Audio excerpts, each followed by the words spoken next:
Welcome back to the Dark Reading Fast Chat series. Terry Sweeney here with Dark Reading, and joining me now is Amy Blackshaw, VP of Product Marketing with CyberArk. Amy, welcome to the Dark Reading Fast Chat series. Thanks, Terry. I'm so excited to be here. I'm looking forward to the conversation.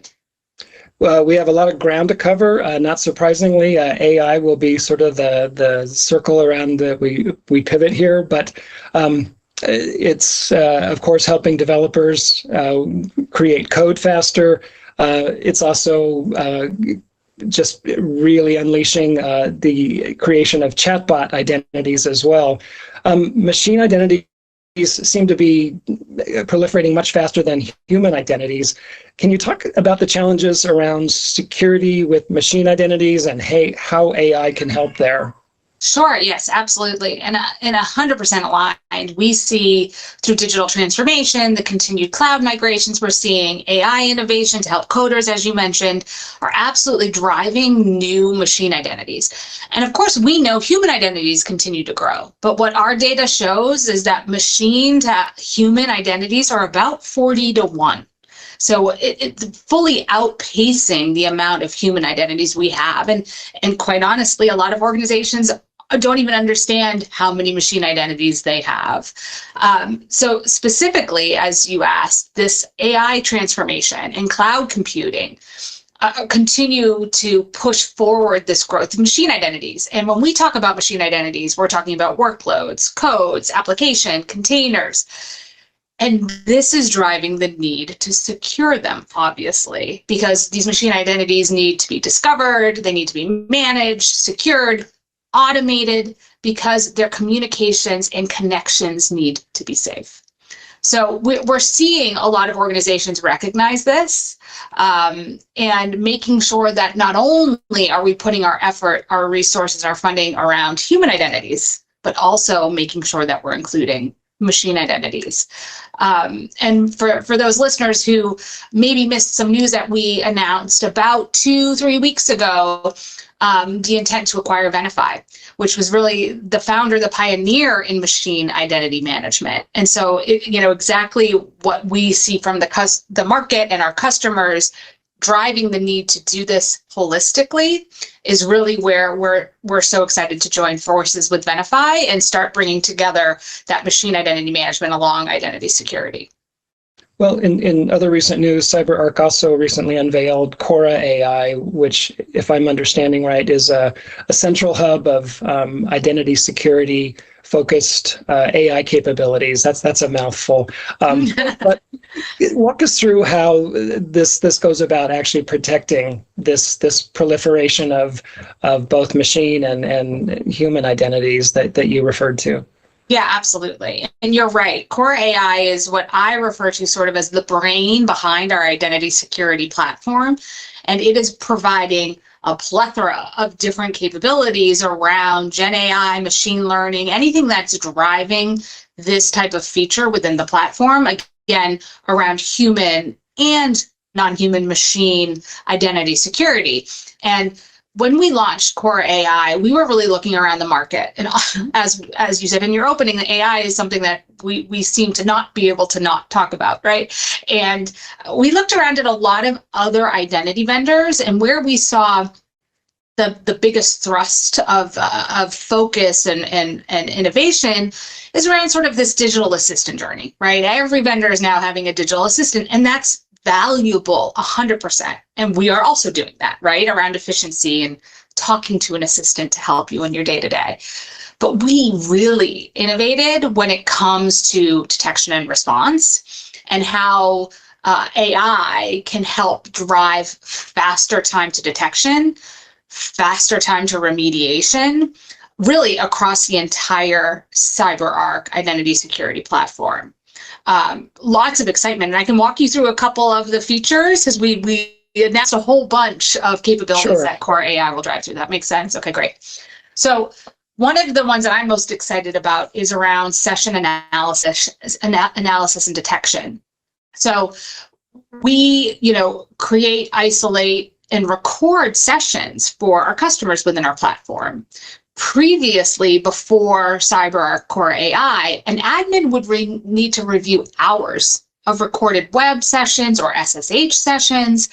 And a human really doesn't have the capability to find the nuance of anomaly in some cases. And so Core AI takes that away from the human and will identify risky session activity within these sessions and then enable detection and response and highlighting the critical information that a team might need.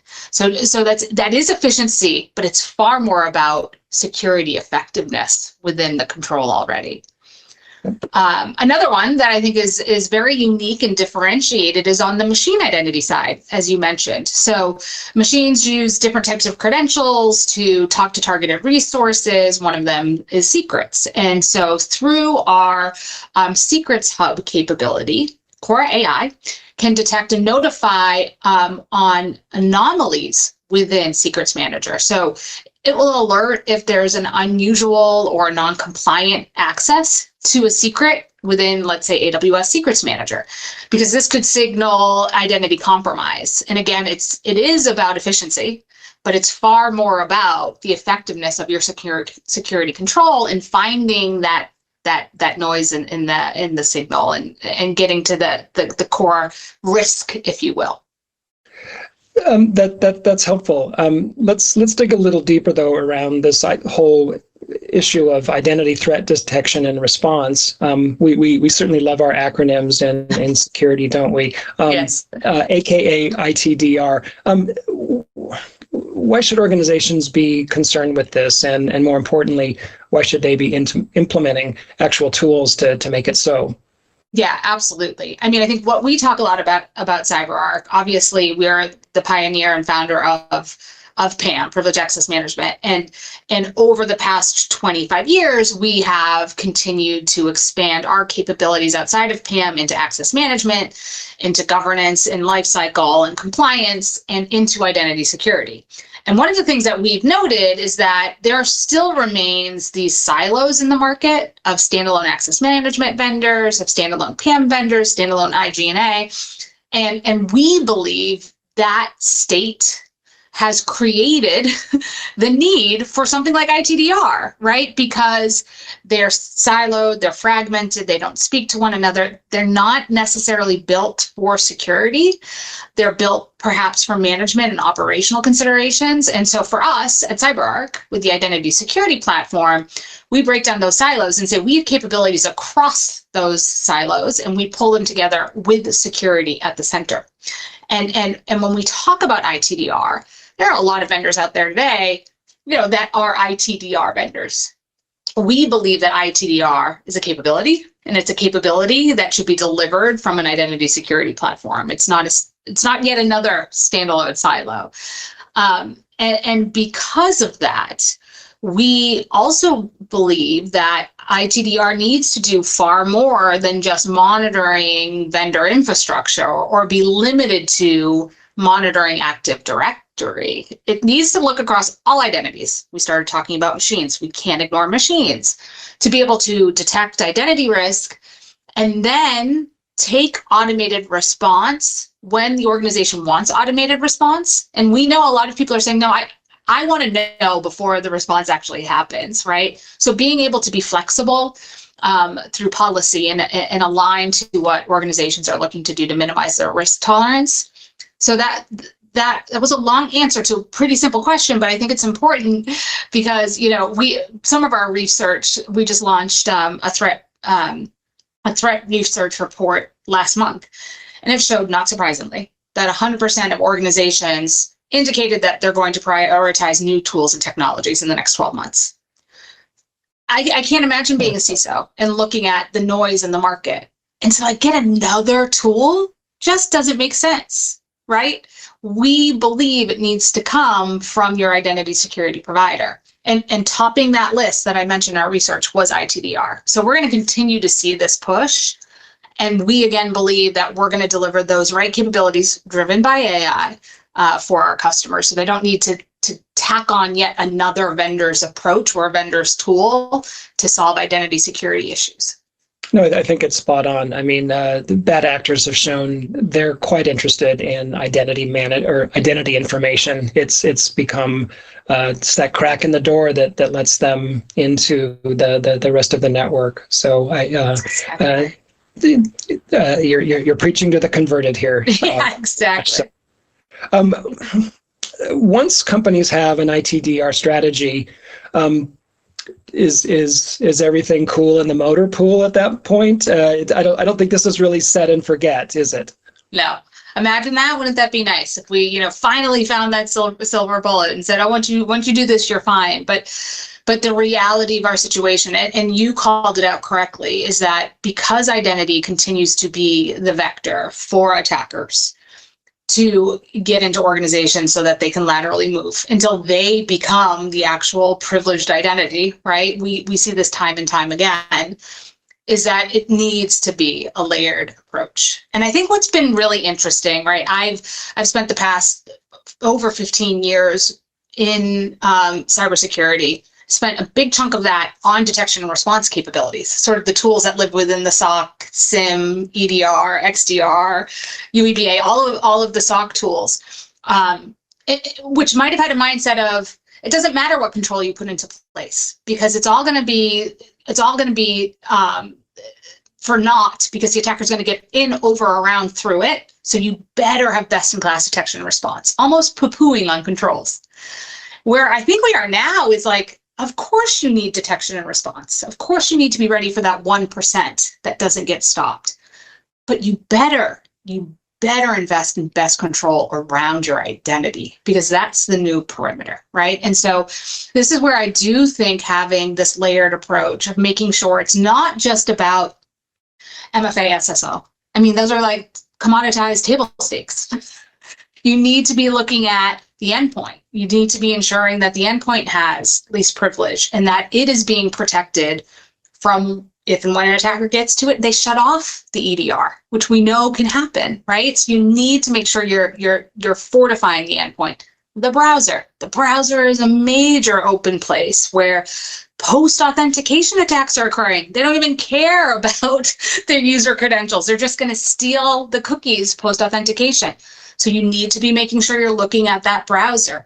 And then, of course, any type of user, whether they're a workforce like me, who maybe are low risk day in and day out, but I have access to some data. When I have that privileged access, whether it's into a SaaS app, whether it's in, into a database, we need to make sure we're treating that session and maybe putting things like recording that session in line. That doesn't get in my way as a user, but helps put in that additional control.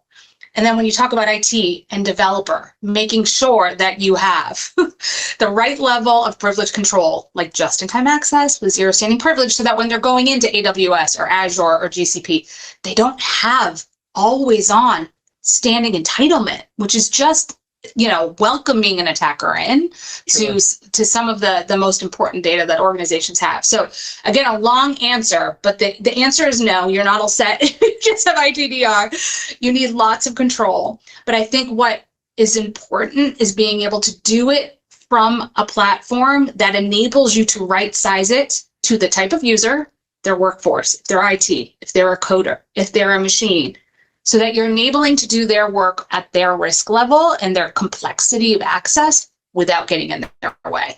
And being able to scale up different controls, different what we call privileged controls based on the use case. So you're not tackling it from different technology. You're doing it from one place is going to be the most effective way of doing that. Great stuff, Amy. Wrap us up real briefly now, if you would, by talking about how AI plays a part in ITDR strategy.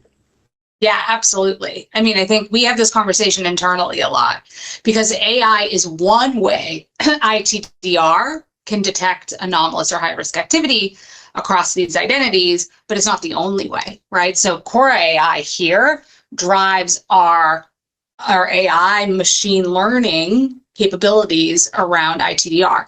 But ITDR can use other capabilities. They can use rule-based capabilities to detect, right? So that some of it doesn't have to be driven by AI, but they're very connected. And so our ITDR uses a combination of, yes, core AI, but also of intelligence from our labs team who study attack patterns and they develop detections. Again, that can be rule-based, and the AI detections that find risky behavior based on no previous knowledge. So AI can really help ITDR from an efficiency and effectiveness perspective, and also on that automated response. We're going to see a lot of AI driving the response side from CyberArk as well. All right. Well, you've made the business case for overlaying AI on your identity threat detection and response, Amy. Thanks so much for joining us for this Dark Reading Fast Chat. Thanks, Terry. It's been a pleasure to chat with you. We've been talking with Amy Blackshaw of CyberArk. This has been Terry Sweeney for the Dark Reading Fast Chat series. Thanks so much for joining us for this segment. We'll see you next time.